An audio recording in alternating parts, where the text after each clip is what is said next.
할렐루야! 오늘도 예배로 하루를 시작하시는 모든 성도님들을 주님의 이름으로 환영하고 축복합니다. 이 시간에 우리가 찬송가로 먼저 주님 앞에 나가겠습니다. 찬송가는 374장 나의 믿음 약할 때입니다. 함께 찬송하십니다.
나를 그리워시고 항상 붙드네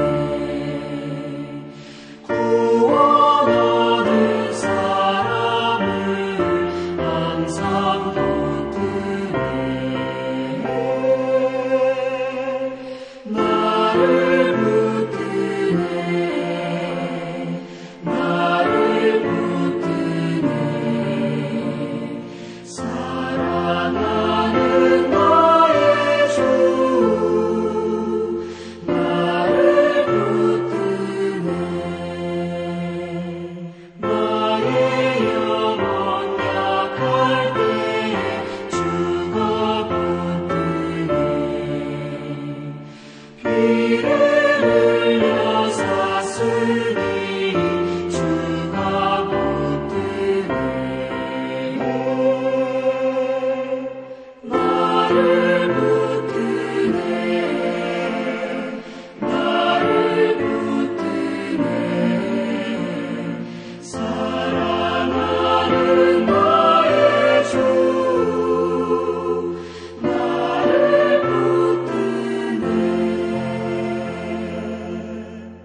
기도하시겠습니다. 여호와 하나님 아버지 감사합니다. 오늘도 하나님 아버지께서 우리를 새벽 미명에 이렇게 깨워주시고 우리가 또 다른 한 날을 주님 안에서 맞이하게 해주신 것 너무나도 큰 감사를 드립니다. 주님의 말씀이 내 삶의 길이요 진리요 생명이요 등불이요 인도자요 피할 바위요 산성이요 그 모든 것 되심을 우리가 믿음으로 고백하며 주님 앞에 나아갑니다. 하나님 아버지의 말씀만이 나의 삶을 온전히 할 수 있사오니 이 시간 주님의 말씀으로 거룩해 되게 하여 주시고 또 그 말씀 가운데서 주님의 진리가 깨달아지는 놀라운 은혜가 있게 하여 주시옵소서. 오늘 이 시간 우리와 함께 하여 주실 것을 믿고 원하며 감사하며 거룩하신 우리 주 예수님 이름으로 기도합니다. 아멘. 이 시간에는 성경 봉독을 해올리겠습니다. 오늘 우리에게 주시는 말씀은 마태복음 8장 23절로 34절까지의 말씀입니다. 제가 봉독해 올리겠습니다. 배에 오르심에 제자들이 따랐더니 바다에 큰 놀이 일어나 배가 물결에 덮이게 되었으되 예수께서는 주무시는지라 그 제자들이 나와 깨우며 이르되 주여 구원하소서 우리가 죽겠나이다. 예수께서 이르시되 어찌하여 무서워하느냐 믿음이 작은 자들아 하시고 곧 일어나사 바람과 바다를 꾸짖으시니 아주 잔잔하게 되거늘 그 사람들이 놀랍게 여겨 이르되 이가 어떠한 사람이기에 바람과 바다도 순종하는가 하더라. 또 예수께서 건너편 가다라 지방에 가심에 귀신 들린 자 둘이 무덤 사이에서 나와 예수를 만나니 그들은 몹시 사나워 아무도 그 길로 지나갈 수 없을 지경이더라. 이에 그들이 소리질러 이르되 하나님의 아들이여 우리가 당신과 무슨 상관이 있나이까 때가 이르기 전에 우리를 괴롭게 하려고 여기 오셨나이까 하더니 마침 멀리서 많은 돼지떼가 먹고 있는지라. 귀신들이 예수께 간구하여 이르되 만일 우리를 쫓아내시려면 돼지떼에 들여 보내주소서 하니 그들에게 가라 하시니 귀신들이 나와서 돼지에게로 들어가는지라. 온 때가 비탈로 내리다라 바다에 들어가서 물에서 몰사하거늘 치던 자들이 달아나 시내에 들어가 이 모든 일과 귀신 들린 자의 일을 고하니 온 시내가 예수를 만나려고 나가서 보고 그 지방에서 떠나시기를 간구하더라. 아멘. 어제 말씀에서 예수님께서는 제자의 길이 얼마나 어려운지에 대해서 설명을 해 주셨습니다. 그래서 사실은 예수님을 따라오려던 그런 사람들조차도 거의 따라오지 말라고 이야기를 하는 것과 같이 그렇게 원색적으로 말씀을 주셨죠.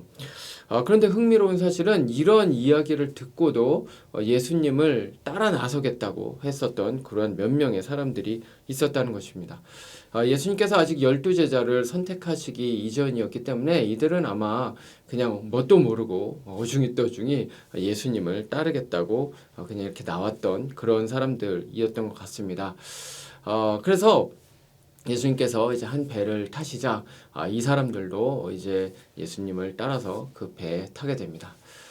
그런데 아니나 다를까 예수님을 따라 나서자마자 굉장히 큰 어려움을 만나게 되죠. 오늘 말씀 23절 이하에 기록된 것처럼 폭풍우가 이제 몰아치기 시작을 하는데요. 얼마나 세게 몰아쳤는지 그 배가 그냥 거의 뒤집어질 정도가 아마 된 것 같습니다. 우리가 이것을 무엇을 통해서 알 수 있냐? 바로 여기 함께 타고 있었던 이 무리들, 이 제자들을 통해서 이들의 반응을 통해서 우리가 그것을 알 수가 있죠. 우리가 잘 알고 있는 것처럼 이 앞에 말씀에서 이미 베드로와 안드레 그리고 야고보와 요한은 예수님을 따라서 나섰다는 것을 우리가 알고 있습니다. 근데 이들의 직업이 무엇이었습니까? 어부였죠, 어부. 그렇기 때문에 수년 동안 혹은 수십 년 동안 여기에서 이 어업에 종사를 했었기 때문에 웬만한 파도나 폭풍우 정도는 사실은 배를 이렇게 컨트롤할 수 있는 그런 기술들이 있는 사람들이 바로 이들이었습니다. 그런데 이들조차도 지금 배를 컨트롤하지 못하고 우리가 이제 죽게 되었다라고 이제 그렇게 이야기를 할 정도입니다. 그러니까 이게 얼마나 큰 거센 그런 폭풍우였는지를 우리는 생각을 해볼 수가 있는 것이죠. 그래서 아마 따라 나섰었던 이 무리들이 괜히 따라 나섰다가 아까 그 얘기 듣고 그냥 집에 갈 걸 괜히 따라 나섰다가 내가 여기서 이제 죽게 생겼구나. 아마 이런 생각을 하지 않았을까, 아마 후회하지 않았을까 그런 생각이 듭니다. 하지만 예수님께 사실 이런 폭풍우는 문제도 아니었죠. 왜냐하면 예수님께서는 자연을 창조하신 자연의 소유자이시지 않습니까? 이 자연, 이 모든 만물, 자연 만물이 주님, 예수님의 것입니다. 그러다 보니까 예수님께서 당연히 잠잠케 하시면 이 폭풍우고 바다고 모두 다 조용해질 수가 있는 것이었죠. 예수님께서 그래서 이 바다를 꾸짖으시고 이 폭풍우가 이제 잠잠해지게 됩니다. 그래서 정말 죽을 고비를 넘기면서 이런 우여곡절 끝에 이제 드디어 배를 타고 예수님께서 가려고 하셨던 바로 건너편 이 가다라라는 지방에 무리들과 함께 이르게 됩니다. 이런 고생을 하면서 이제 여기까지 왔기 때문에 이 무리들, 이 제자들은 아마 마음속으로 뭔가 대단한 어떤 이제 기적이나 말씀들을 기대를 내심했었으리라고 생각이 듭니다. 왜냐하면 사실은 그것을 위해서 따라 나섰기 때문인 거죠. 이 앞에 썼던 그런 어떤 많은 어떤 병고침이라든가 아니면 또 앞에 5장에서 7장에서 이제 산상수훈이 나오지 않습니까? 그런 어떤 주옥 같은 그런 어떤 말씀들, 이 진리의 말씀들 이런 것들을 굉장히 기대하면서 예수님을 따라 나섰기 때문에 이런 고생을 했지만 물론 고생을 했지만 그래도 이제 이런 것들을 우리가 받아서 누릴 수가 있겠다. 어떤 이런 기대감이 있었으리라고 생각이 됩니다. 그런데 너무나도 안타깝게 이들의 예상과는 전혀 다른 일이 이제 펼쳐지게 됩니다. 예수님을 따라서 가는데 웬 무덤가가 나오는 것입니다. 그리고 이들은 아마 예수님을 환영하는 어떤 인파들이 막 나와서 전에 했던 것처럼 막 예수님 앞에 나와서 엎드리고 이런 일들을 내심은 기대를 했을지 모르겠는데 사실은 거기에는 그런 사람들이 아니라 딱 사람 2명 그것도 정신이 온전하지 못한 그런 광인들이 2명이 거기에 자리를 잡고 있었습니다. 어쩌면 제자들은 빨리 여기를 빠져나가고 싶었을 것입니다. 우리가 지금 이렇게 저 우여곡절을 겪으면서 폭풍우에 막 죽을 고비를 넘으면서 여기까지 왔는데 빨리 예수님 저 딴 데 가가지고 사람들 막 고쳐주고 해가지고 우리가 좀 사람들한테 어떻게 보면 좀 약간 인정도 받고 칭찬도 받고 좀 박수도 받고 좀 그럽시다. 어떤 이런 마음을 내심으로 가지고 있었을지도 모르겠습니다. 그런 어떤 멋진 사역, 놀라운 사역, 아니면 산상수훈에서와 같은 그런 어떤 아름다운 말씀들 이런 것들을 가지고 많은 사람들에게 영향력을 미치고 이제 그런 것들을 아마도 이 제자들은 예상을 했을 것인데 너무나도 안타깝게도 예수님께서는 그렇게 하지 않으시고 바로 그 무덤에서 멈춰 서시는 것이죠. 그리고 거기서 그 2 광인들에게서 귀신을 내어 쫓으십니다. 이것이 오늘의 이제 말씀의 이 사건인데요. 이것은 이 예수님을 따라 나섰던 이 무리와 제자들에게 있어서는 한편으로 굉장히 실망스러운 일일 수도 있었던 것일 것입니다. 왜냐하면 그들이 생각하지 못했었던, 예상하지 못했었던 이제 그러한 멋진 사역도 아니고요, 사람들이 알아주는 사역도 아니고 그냥 별것 아닌 사람들이 관심 갖지도 않는 그런 2명을 데려다 놓고 이제 사역을 한 것이었기 때문에 그렇습니다. 하지만 예수님께서는 이 사건을 통해서 그 당시에 있었던 그 제자들, 그 무리들 또 뿐만 아니라 오늘 살아가고 있는 우리에게도 아주 중요한 것 한 가지, 예수님께서 정말로 중요하게 여기는 것 한 가지를 꼭 알려주시고자 하셨던 것인데요. 그것이 무엇이냐면 바로 이 가치라는 것입니다. 가치. 앞서서 우리가 보았던 마태복음 5장부터 7장까지의 말씀에서는 우리가 묵상했던 것처럼 산상수훈이 기록되었습니다. 근데 이 산상수훈은 뭐냐면 하나님 나라의 윤리를 설명을 하는 것입니다. 근데 이 8장, 이제 그 뒤로 8장과 9장에서는 하나님께서 어떤 행동들을, 어떤 사건들을 통해서 하나님 나라의 가치에 대해서 이제 설명을 해 주시는 것이죠. 사람은 누구나 가치관을 가지고 있습니다. 자신이 인정을 하든 인정을 하지 않든 우리의 머릿속, 우리의 마음속에는 그 어떤 가치관이라는 그런 어떤 덩어리가 있다는 것이죠. 그리고 그 가치관에 따라서 우리 주변에 있는 모든 것들을 가치를 매기고요. 그리고 우선순위를 결정을 하게 됩니다. 오늘날의 이 세상은 일반적으로 그 가치를 바로 숫자로 따집니다. 그 대표적인 예가 바로 사람에 대한 가치를 매기는 것을 이야기할 수가 있죠. 갖가지 많은 숫자를 가지고 사람들에게 가치를 부여합니다. 예를 들면 이런 것이죠. 학생들이 있습니다. 근데 이 학생들을 어떻게 평가를 합니까? 숫자로 가치를 표현을 하죠. 그래서 이 학생이 이번에 시험 성적이 몇 점을 맞았다.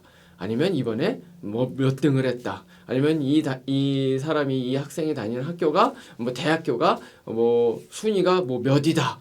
뭐 캘리포니아에서 몇이다. 뭐 전국적으로 몇이다. 이 다 뭡니까? 숫자죠, 숫자. 그 숫자로 이 학생의 인생 전체의 가치를 평가한다는 것이죠.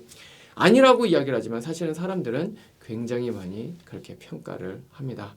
또 뿐만 아니라 직장인들은 어떻습니까? 그 직장인들이 벌어들이는 그 연봉, 한 해 연봉이 얼마다? 아니면 그 업계에서 몇 위의 그런 어떤 대기업이다? 아니면 뭐 그들이 가지고 있는 그런 어떤 소유물, 타고 다니는 차, 아니면 집이 크기가 얼마나인지, 몇 층인지, 그런 어떤 재산, 가치, 이제 이런 것들, 심지어는 사람의 목숨까지도 돈으로 환산을 하는 그러한 시대가 바로 이 자본주의의 시대, 자본주의 사회 아니겠습니까? 우리가 살고 있는 이 사회는 사실 이게 너무나도 정상적인 것처럼 느껴집니다. 그리고 너무나도 당연하게 이제 느껴지게 되는 것이죠. 그리고 사실 우리도 그리스도인이라고 이야기를 하지만 그러한 가치관으로부터 자유롭지가 못합니다. 하지만 예수님께서는 그런 가치관과는 아무런 관련이 없으셨습니다. 그것이 오늘 본문에 아주 잘 기록되어 있는데요. 특히 사람에 대해서는 절대로 이 세상이 매기는 그러한 가치관으로, 그러한 가치로 사람을 가치를 부여하지 않으셨습니다. 저는 오늘 본문 말씀을 이제 준비를 하면서 이 본문 말씀을 먼저 한번 좀 상상을 한번 해봤습니다. 그러면서 이 갈릴리 바다, 이 폭풍우가 치는 갈릴리 바다, 이 장면, 이 배, 그리고 이 무리들, 그리고 예수님을 한번 상상을 해보았습니다. 물론 예수님께서는 자연을 가지고 계신 분, 자연의 소유주시죠. 그래서 자연을 통제하시는 것이 뭐 어렵지 않습니다. 뭐 너무나도 쉬운 일이죠. 그래서 당연히 배가 뒤집어지지 않을 것이라는 사실을 예수님은 이미 알고 계셨습니다.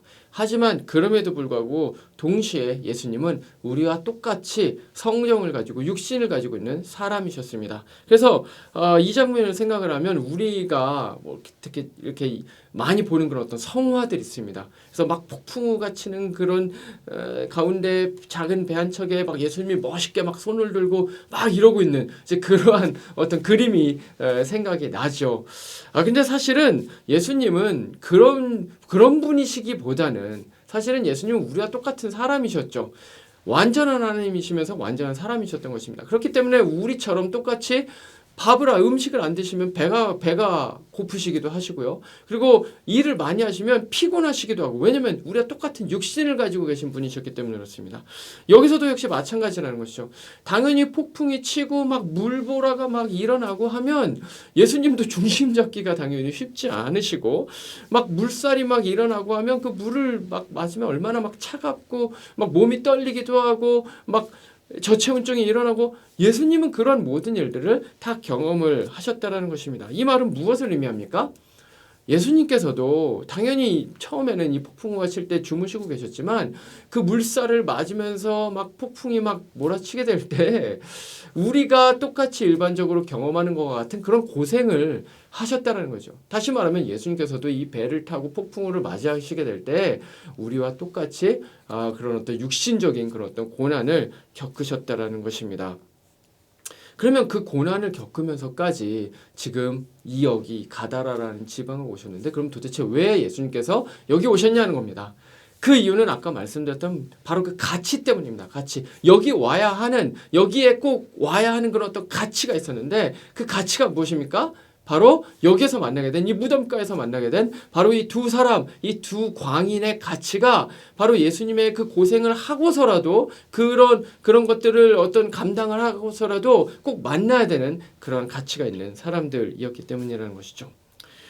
오늘 말씀 이후에 예수님께서는 이 사역을 하시고 나서 바로 다른 곳으로 가십니다. 다시 말하면 이 사역을 하기 위해서만 여기 오셨다는 것이죠. 그래서 이 두 사람만 만나서 이 두 사람에게서 귀신을 내어 쫓으시기 위해서 바로 그 모든 고생을 감수를 하셨다라는 것입니다. 근데 이거보다 사실은 이제 더 중요한 게 있는데요. 우리가 더 중요하게 주목해야 되는 것은 이 두 명을 구원하시기 위해서 예수님께서 이제 무릅쓴 그런 치른 대가입니다. 오늘 말씀으로 다시 우리가 돌아가 보면요, 예수님께서 이 귀신을 쫓아내기 위해서 이제 그 광인들 앞에 섭니다. 근데 귀신들이 이제 보고 이제 벌벌 떠는 거죠. 예수님이 누구신지를 이미 알고 있었기 때문에 그렇습니다. 그래서 이제 큰일 났다 싶어가지고 이 귀신들이 예수님한테 뭔가 한 가지 요청을 하는데, 그때 마침 옆에 있었던 그 동네에 있었던 그 돼지떼들이 있었습니다. 그 돼지떼들에게 우리가 좀 들어가게 이거는 좀 허용해 주세요. 이제 이런 식으로 이야기를 하죠. 그래서 그 돼지떼들에게 예수님께서 들어갈 수 있도록 허용을 하십니다. 그런데 같은 사건을 다루고 있는 마가복음 5장 13절 말씀을 보면요. 이 돼지떼가 오늘 말씀엔 안 나왔지만 그 마가복음 5장 13절에 보면 이 돼지떼가 2,000마리나 됐다라는 적지 않은 숫자, 굉장히 많은 숫자였다는 사실을 우리가 알 수가 있습니다. 그래서 한번 상상을 한번 해보시기 바랍니다. 이 귀신이 딱 그 돼지떼에게로 들어가는 것입니다. 그리고 그 돼지떼가 귀신이 들리자마자 바로 이제 완전히 정신이 나가가지고 물로 이제 빠져서 2,000마리가 한꺼번에 이제 몰살을 하는 그러한 광경이 펼쳐지게 된 것이죠. 2,000마리입니다. 2,000마리. 자, 그러면 우리가 지금 이제 2,000마리라고 제가 말씀을 드렸는데 2,000마리라고 듣는 순간 어떤 생각이 먼저 드십니까? 아마 많은 분들은 2,000마리면 가격이 얼마였을까? 아마 이 생각을 하시는 분들이 계시리라고 생각이 듭니다. 사실은 저도 그런 생각이 많이 들었습니다. 근데 그 당시에 있었던 이 사람들도 역시 마찬가지였습니다. 이 소식을 듣습니다. 내 돼지가 그렇게 많이 죽었다고 해가지고 막 사람들이 막 쫓아온 거죠. 정말 보니까 정말 돼지들이 다 죽어가지고 뭐 둥둥 떠 있거나 뭐 막 그렇게 좀 막 놀라운 일이 이제 일어나게 된 겁니다. 예수님께서 이 두 사람에게서 귀신을 내어 쫓아서 그렇게 했다는 사실 모든 자초지종을 다 들었겠죠. 근데 이 자초지종을 들은 다음에 이들이 어떻게 합니까? 예수님이 마을에서 떠나달라고 그렇게 이야기를 합니다. 왜 그랬을까요? 와, 이분이 예수님이시구나 이렇게 하지 않고 우리 마을에서 좀 떠나주세요. 왜 그랬을까요? 혹시 여기다가 또 다른 그런 어떤 정신이 온전하지 못한 귀신 들린 사람이 오면 또 그런 일이 일어날 수가 있으니까, 또 자신들의 그런 어떤 금전적인 손해가 일어날 수가 있으니까 그런 일들을 방지하기 위해서 예수님이 이제 우리 마을에서 나가주십시오 라고 했던 것입니다. 무엇을 우리가 알 수 있습니까? 이 사람들에게는 이 돼지떼의 그 금전적인 피해, 이 사람들에게 제일 중요했던 것은 바로 그것이었었던 것입니다. 바로 그 돈, 바로 그들이 가지고 있는 그 재산, 물질, 그것이 이들에게 가장 중요했었던 것이죠. 어쩌면 사실은 우리가 돈을 먼저 생각하는 것도 우리의 마음 가운데는 이미 이 자본주의 사회에서 돈이 가장 중요한 가치라는 사실을 우리 스스로도 인정을 하고 있기 때문에 이제 그런 것일 수가 있었던 것입니다. 근데 사실은 예수님은 전혀 그렇게 생각을 하지 않으셨죠. 물론 돼지떼 2,000마리 굉장히 비싼 가격이었을 것입니다. 얼마인지 뭐 정확하게 우리가 그 당시에 가치를 알 수가 없지만 2,000마리니까 적지 않았을 것입니다.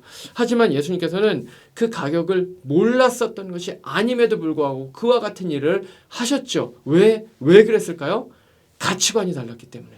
그 당시에 있었던 그 사람들은 돈이 가장 중요하고 금전적인 게 가장 중요하고 재산이 가장 중요했지만 예수님께서는 이 2,000마리의 그 금전적인 것보다 훨씬 더 중요한 것이 무엇입니까? 바로 이 두 사람, 이 두 영혼의 가치가 예수님께서는 2,000마리보다도 훨씬 더, 돼지떼 2,000마리보다 훨씬 더 중요했던 것입니다. 저는 이 말씀을 준비를 하면서 과연 저와 그리고 우리와 오늘날의 교회 공동체가 과연 예수님께서 지금 여기서 이 사건을 통해서 우리에게 알려주신 이 하나님 나라의 가치관을 정말 가지고 살아가고 그리고 구현하면서 삶을 살아가는지에 대해서 한번 생각을 해보게 되었습니다. 과연 우리는 한 영혼을 정말로 귀하게 여깁니까?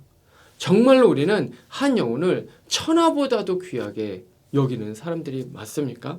과연 우리 교회 공동체는 어떤 죽어가는 한 사람, 정말 죄악으로 인해서 정말 마음 아파하고 있는 그런 한 사람을 보면서 우리가 정말로 그들을 보면서 정말 힘들어하고 마음 아파하고 그들에게 관심을 가지고 죄악 가운데서 신음하는 그 한 사람을 어떻게 해서든 예수님께로 돌리기 위해서 저 사람의 문제를 풀어주기 위해서 정말로 마음을 쓰는 그러한 교회 공동체입니까?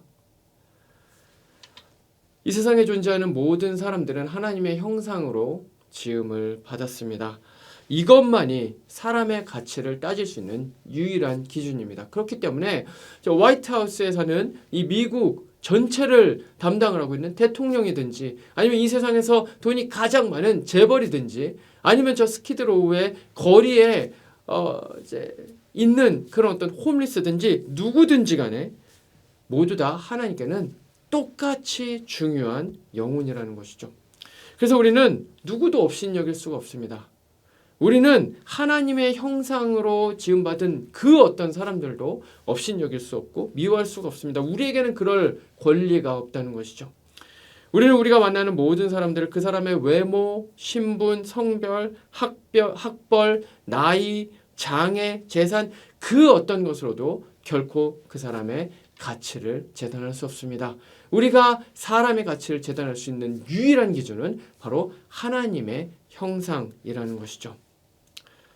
그렇기 때문에 우리는 그들을 모든 사람들을 바로 하나님의 형상으로서 사랑하고 섬겨야 하는 것입니다. 특히 우리는 우리 사람들에게 관심받지 못하는 사람에게 더 많은 관심을 써야 합니다. 그 소외된 많은 사람들 그런 사람들이 사실은 사람들에게는 관심이 없을지 몰라도 하나님께서는 마치 오늘의 말씀에 나와 있는 이 귀신 들린 이 광인들과 같이 하나님께서 보시기에는 너무나도 중요한 너무나도 특별한 주님께서 너무나도 관심을 가지고 계신 바로 그 한 영혼이기 때문에 그렇습니다. 그래서 오늘 본문에서 예수님께서 그들을 구원하시기 위해서 일부러 무덤가에 가신 것처럼 그 폭풍우를 맞으면서까지 그 고생을 하시면서까지 일부러 그 둘을 몇 시간을 들여서 거기를 찾아가신 것과 같이 이제는 우리가 작은 예수가 되어서 바로 그 소외된 사람들에게 찾아가기를 원하십니다. 그리고 예수님께서 하신 바로 그 똑같은 행위들, 바로 그 사랑을 베푸는, 바로 그 섬기는 그 모든 일들을 바로 우리의 손과 발을 통해서 하기를 원하시는 것이죠. 그는 사실 큰 일이 아닐 수가 있습니다. 폭풍우를 맞을 필요가 없습니다. 아주 작은 일일 수가 있습니다. 예를 들면 우리가 힘들어하고 있는 어떤 누군가가 있습니까? 직장에 누군가가 있습니까? 교회 공동체에 누군가가 있습니까? 그들을 위해서 짧게라도 기도해 주는 것입니다. 그들을 만나면 안부를 물어보고요. 진심으로 안부를 물어보고요. 그리고 진심으로 걱정을 해주는 것입니다. 그리고 격려의 문자 하나 보내는 거 결코 어려운 일이 아니죠. 만나면 미소로 맞아주는 것입니다. 환영해 주는 것입니다. 환대해 주는 것입니다. 불안하고 힘들어하고 어려운 사람들에게 평안을 기원해 주는 것입니다. 같은 동성이라면 안아주는 것입니다. 아름답게 허구해 주고 그렇게 하는 것이죠. 또 더 나아가서 커피를 마실 수도 있고요. 또 더 나아가서 식사를 초대할 수도 있을 것입니다. 바로 이런 일을 통해서 예수님께서 광인 그 귀신 들린 사람들에게 나아갔던 것과 같이 그리고 우리도 그들에게도 나아갈 수가 있는 것이죠. 중요한 것은 바로 그 한 명 한 명에게 우리의 진심을 쏟는 것입니다. 특별히 소외되고 사람들에게 관심받지 못하는 사람이 있다면 그 사람에게 더 특별한 관심을 갖는 것이죠. 예수님께는 그들이 바로 VIP였기 때문입니다. 말씀을 마치겠습니다. 예수님께서는 아무도 관심을 갖지 않고 아무도 가치 있게 여기지 않고 아무도 귀하게 여기지 않던 그 광인들을 위해서 일부러 그 너무나도 중요한 시간을 쪼개서 그곳으로 가셨습니다. 이유는 하나입니다. 그들이 예수님께 가치 있는 존재였기 때문에 그런 것이죠. 그리고 예수님께서는 우리도 그와 똑같은 가치관을 이제 갖고 살아가기를 원하십니다. 우리가 작은 예수가 되기를 원하시는 것이죠. 그들을 섬기기를 원하십니다. 그들을 찾아가기를 원하십니다. 그들에게 문자하기를 원하십니다. 그들에게 진심을 쏟기를 원하십니다. 그들에게 관심을 갖기를 원하십니다. 그들에게 미소 지어주기를 원하십니다. 그들을 환영해 주기를 원하십니다. 우리 주변에 그와 같은 사람이 누가 있을까요? 지금 마음속에 생각나는 그분에게 오늘 하루 다가가서 따뜻한 예수님의 사랑을 전할 수 있기를 주님의 이름으로 축원드립니다. 기도하시겠습니다. 여호와 하나님 아버지 감사합니다. 그렇습니다. 예수님께서는 오늘날 이 세상 사람들이 가지고 있는 것과는 전혀 다른 가치관을 가지고 사셨습니다. 그것은 바로 한 영혼에 대한 가치관입니다. 주님, 우리가 이 세상을 살아가면서 그 한 영혼 한 영혼을 예수님께서 바라보시는 것처럼 그와 똑같이 관심 있게 가치를 가지고 우리가 그렇게 다가갔는지 다시 한번 돌아봅니다. 하나님, 우리가 그렇게 하지 못한 부분들이 너무나도 많이 있습니다. 이 시간 회개하면서 주님 앞에 나아갑니다.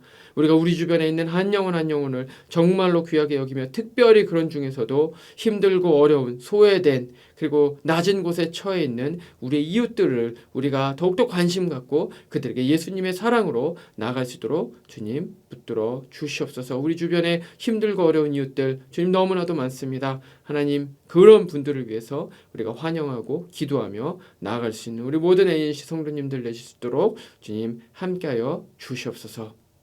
이 시간에 또 여러 가지 기도 제목 가지고 주님 앞에 나온 우리 성도님들 계십니다. 주님께서 찾아가 주셔서 그 모든 기도의 소원들 들어 응답하여 주시옵소서. 감사하며 거룩하신 우리 주 예수님의 이름으로 기도합니다. 아멘. 이제 개인의 기도 제목으로 기도하시겠습니다.